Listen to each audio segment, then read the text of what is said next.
ও বৌদি, বৌদি, দুধ নিয়ে যাও। আজ তুই কেন? গোপাল কোথায়? তার পেটে খুব ব্যথা, তাই আমি আজ দুধ দিয়ে গেলাম। পেট ব্যথা কেন? কি হয়েছে? তা আমাকে বললে তো, শুধু বললো পেট ব্যথা। ডাক্তার দেখিয়েছিস? কথায় কথায় আমরা কি অত ডাক্তার বুদ্ধি করতে পারি? শুয়ে থাক, নিজের থেকেই ঠিক হয়ে যাবে।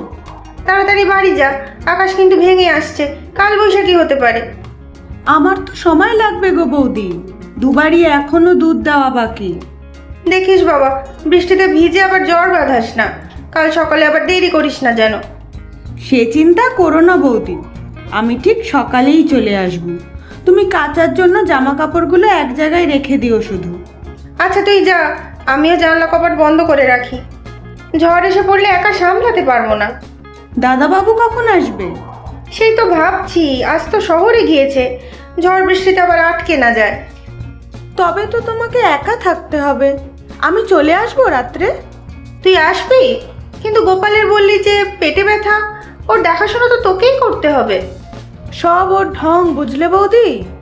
আজ হয়তো বাড়ি বাড়ি ঘুরে দুধ দেওয়ার ইচ্ছে ছিল না, তাই পেট ব্যথার বাহানা বানিয়েছে।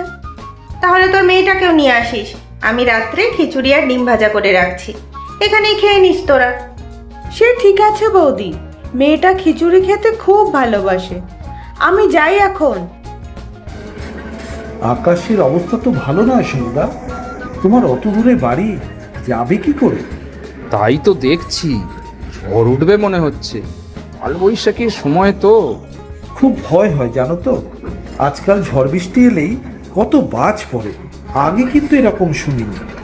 তা ঠিক, হয়তো প্রকৃতির রোষ, যেভাবে অত্যাচার বেড়ে চলেছে প্রকৃতির উপর। তোমার তো আবার স্টেশন থেকে নেমে বাস ধরতে হবে, দেরি হলে বাস পাবে?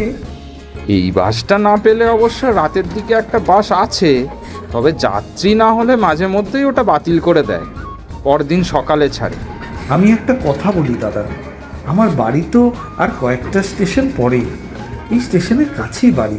তুমি না হয় আজ আমার গরিবের বাড়িতেই থেকে যাও, খুব বেশি অসুবিধা হবে না। না রে ভাই নরেন, থাকাতে কোনোই অসুবিধা নেই, তবে মেঘা একা বাড়িতে আছে, আমাকে যে করেই হোক ফিরতেই হবে। ঠিক আছে, দেখো কি করবে। আজকে অফিসে সেনবাবুর জন্য শুধু শুধু দেরি হলো, আর আমার জন্য তুমিও আটকে গেলে।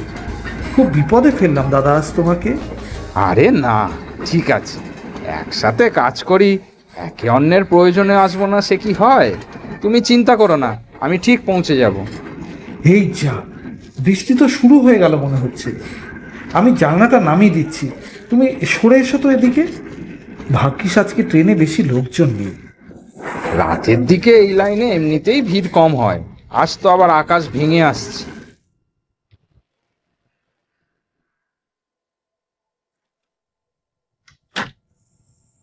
কি গো, তোমার বলে পেটে ব্যথা, এখন তো দিব্যি বসে মুড়ি চানাচুর খাচ্ছ। কেন? আমি কি মিছে কথা বলছি নাকি? পেটে ব্যথা ছিল তো, রাম ব্যথা, এই একটু আগেই বেশ কমে গেল। ব্যাস, আর সাথে সাথেই চানাচুর খাওয়ার কথা মনে পড়লো। সব বুঝি আমি। আচ্ছা এই নাও, মুড়ি খাও। না, তুমিই খাও। মেয়ে কোথায়? এই তো এখানেই তো ছিল, পাশের ঘরে বোধ হয়। শোনো, আমি মেয়েকে নিয়ে ওই সমু দাদাদের বাড়িতে যাচ্ছি। বৌদি একা আছে, আর এই ঝড় বৃষ্টিতে দাদার ফিরতে দেরি হতে পারে। মেয়েকে নিয়ে যাবে? বৃষ্টি পড়ছে তো। না, এখন একটু ধরেছে, যা ঝড় একপ্রস্থ হয়ে গেল, কোথায় কখন গাছ পড়লো কে জানে। তুমি খেয়ে নিও। তোমরা একারা যাবে কেন? আমি সাইকেলে করে পৌঁছে দিয়ে আসছি, পরে আবার গিয়ে নিয়ে আসবো। ঠিক আছে, তুমি পৌঁছে দিও, আমরা রাতে ওখানেই খেয়ে নেব।